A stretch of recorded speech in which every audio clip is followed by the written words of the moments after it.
Não, ligando com o assunto que a gente começou, é isso que essa nova era tecnológica de todo mundo poder dar opinião, se expressar e se posicionar, causa. Causa essas ideias que não tem pé nem cabeça ganhando tração muito forte. Mas tem um lado bom, que acho que certos paradigmas que eram já impostos na sociedade estão começando a ser discutidos, entendeu? Por exemplo, o impacto dessas grandes instituições globais. A OMS, por exemplo.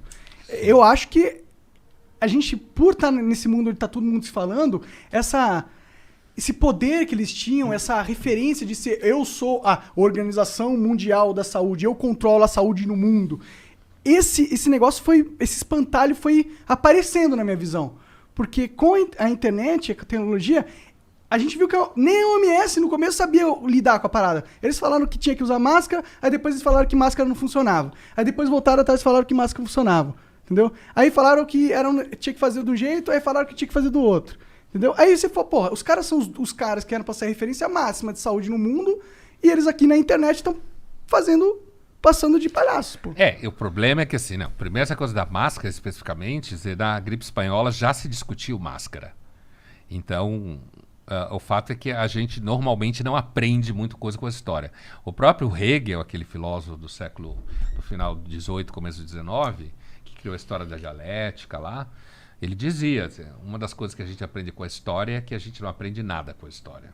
Então, esse caso específico de máscara, quando você pega qualquer material de jornal da época, ou livros que foram escritos sobre a gripe espanhola há 102 anos, você tem lá essa discussão, lockdown, não lockdown, usa máscara, não usa máscara, fecha isso, abre aquilo. Entendi. Quer dizer, isso já rolava há 102 anos atrás. Existia comércio naquela época. Assim como nas outras eventos de peste se usava máscara. Você tinha máscaras na época que se usava. Então esse é um tema que já circula na história das pestes. Agora, sobre essa coisa do critério que você fala, Monark, é uma coisa interessante e bastante séria, que é o seguinte. Na verdade, a gente vai num processo de crítica dos paradigmas, que nem você falou, no caso da OMS é o paradigma institucional, né? A gente vai nessa crítica, só que a gente não vai ter nada para pôr no lugar. Certo? A gente não tem nada para pôr no lugar.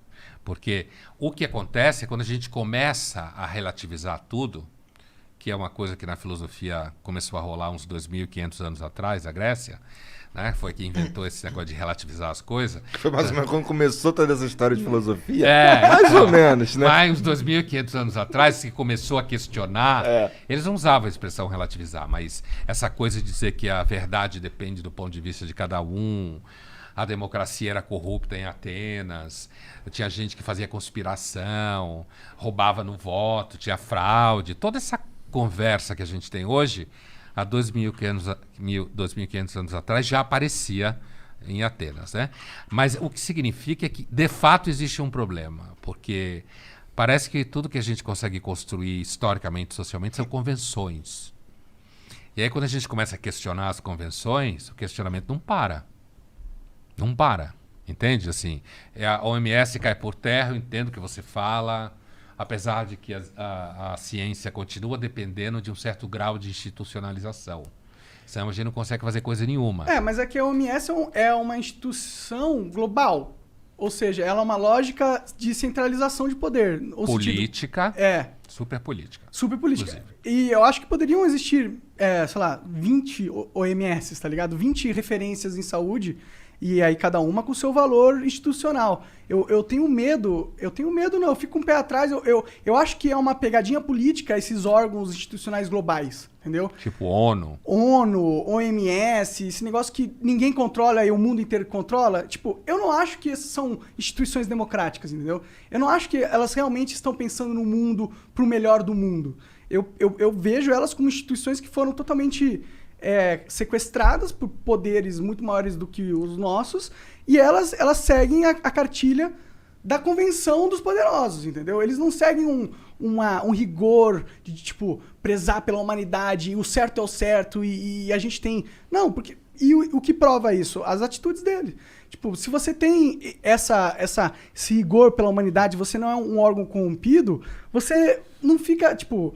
você não se põe como órgão de sabedoria de todos e fala que não é pra usar máscara, sendo que a convenção de 100 anos atrás é que tinha que usar máscara, tá ligado? Na verdade, é que a gente não sabe o que é certo exatamente, né? Não É que eu sabe. parto de outro pressuposto. Eu acho que a humanidade sempre é corrupta e a gente não sabe com certeza o que é certo. A gente tem alguns momentos que é claro o que é certo e há alguns momentos em certos grupos que parece que é o certo. Esses órgãos multilaterais, tipo ONU, Organização Pan-Americana de Saúde, a OPAS, Unicef, esse barato todo a partir da ONU surgiu depois da Segunda Guerra Mundial, né? Que foi uma tentativa, porque você teve uma Europa que se matou. Se a gente fizer vou fazer uma conta assim grosseira, mas nem por isso falsa, a Europa começou, sem levar a Idade Média em jogo, porque aí a gente vai bem longe, mas assim, dos final do século XVIII para cá, a Europa ficou se matando até 45. E também se matou nos Balcãs nos anos 90, né? Mas assim, então a Europa entrou, e com o surgimento da Revolução Industrial, ao longo do 19, se matou muito. Muita violência que acabou na Primeira e na Segunda Guerra Mundial, com a gripe espanhola no final da Primeira Guerra Mundial. Então, esses órgãos multilaterais, eles têm o objetivo de meio que institucionalizar conflitos. A política é sempre ruim, mas sem ela é pior. Então, eu entendo o que você fala. Então, seria melhor, por exemplo, ter órgãos locais. O problema é como partir da ideia para a realização das coisas. Na vida real, é tudo sempre pior do que tem na ideia. Tipo, pensar em favor da humanidade. Isso não é muito claro. Sim, com certeza. No plano da ideia, é claro. Claro, Mas no plano da realização não é muito claro. Você teria que ser Deus, né? Pra saber realmente o caminho certo pra humanidade. É né? o que o Descartes fala. Só Deus não precisa de método. Por isso que... É isso aí. Exatamente. Por isso que eu acho perigoso você se colocar num patamar de Deus. Num patamar de eu sou a OMS. Eu entendo pro mundo as diretrizes que devem ser feitas. Portanto, todo mundo do mundo inteiro saiba que você tem que seguir o que eu tô falando. E se você não seguir, vai ter repercussões políticas internacionais. A OMS ela tem várias ingerências em vários países. E, pô, se você vai afetar a soberania de um país, você tem que ter muito bem embasado. Você não pode chegar e falar que a máscara não funciona, tá ligado? Sim. Acaba totalmente aquela imagem, aquela ilusão que a população tinha, pelo menos eu tinha, que eles eram caras supracompetentes, ultracompetentes. Porque uma cagada dessa não se comete, igual o Bolsonaro não comprar vacina. Então, bem-vindo ao grupo. Dos que sabem que nem os supercompetentes, tecnicamente, são tão supercompetentes. Né? Que tem uma dimensão meio circense. Né? Assim, você só tem que tomar cuidado porque esse raciocínio pode te levar facilmente ao niilismo. Sim.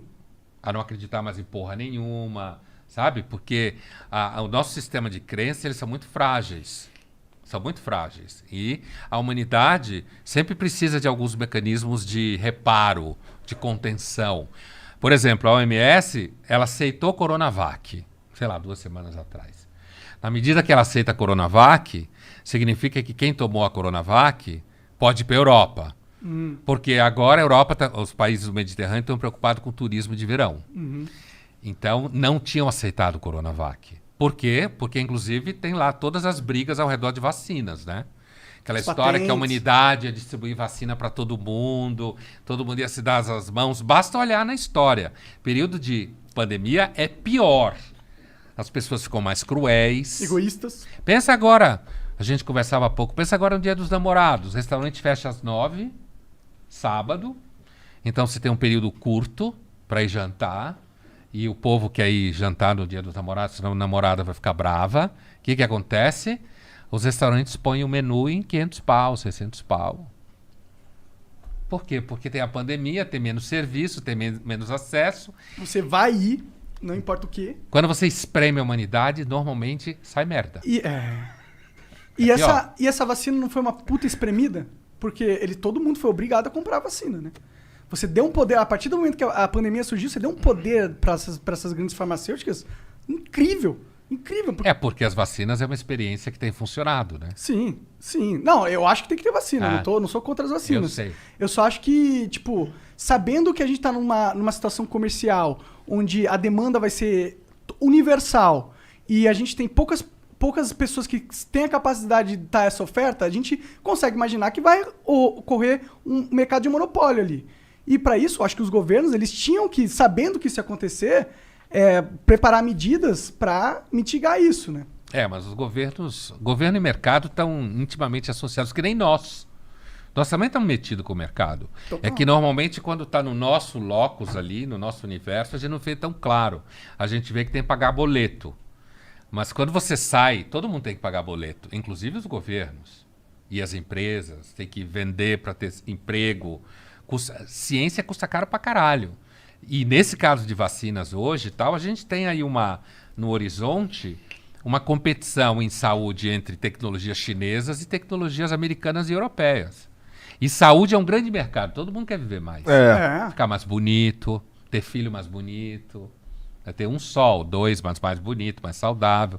É um puta mercado, medicina. Sim, com certeza. Muito sangue ainda vai rolar por causa disso. Bom, Caralho. se a gente olhar pro lado positivo, muito sangue deixou de rolar também, né? Aonde? E No vacina Brasil? evita que mais gente morra, né? Sim. Se com Bolsonaro, aquela besta, tivesse comprado certeza. vacina, Uma besta quadrada. certo? Se ele tivesse comprado vacina, não ficasse cuspindo na cara dos outros, xingando, falando merda, ele podia, aliás, continuar xingando, falando merda, mas se tivesse comprado vacina, a gente percebia que ele ficava falando merda no quartinho dele, batendo a cabeça na parede, mas tinha vacina. Porque tem coisas que, se você questionar, tipo a Terra é plana, você fudeu, né? Então você pode acreditar em Elvis, mas compra a porra da vacina, né? Tem que, né? Concordo pra caralho. Você Acho até que pode exatamente brincar de isso. acreditar em Elvis, mas se comprar vacina, tudo bem. Tudo Tipo, bem. você pode acreditar em Terra plana, mas se tu não pagar o Visa, fudeu, né? Você não usa mais o Visa, né? E o pior que isso, o Visa ainda vem e te fode. Então tu fica... Então, você você tem fica razão. com o nome sujo. Você tem razão, você tem razão. Esse lance de não comprar vacina realmente extrapola todos os limites da burrice. Por falar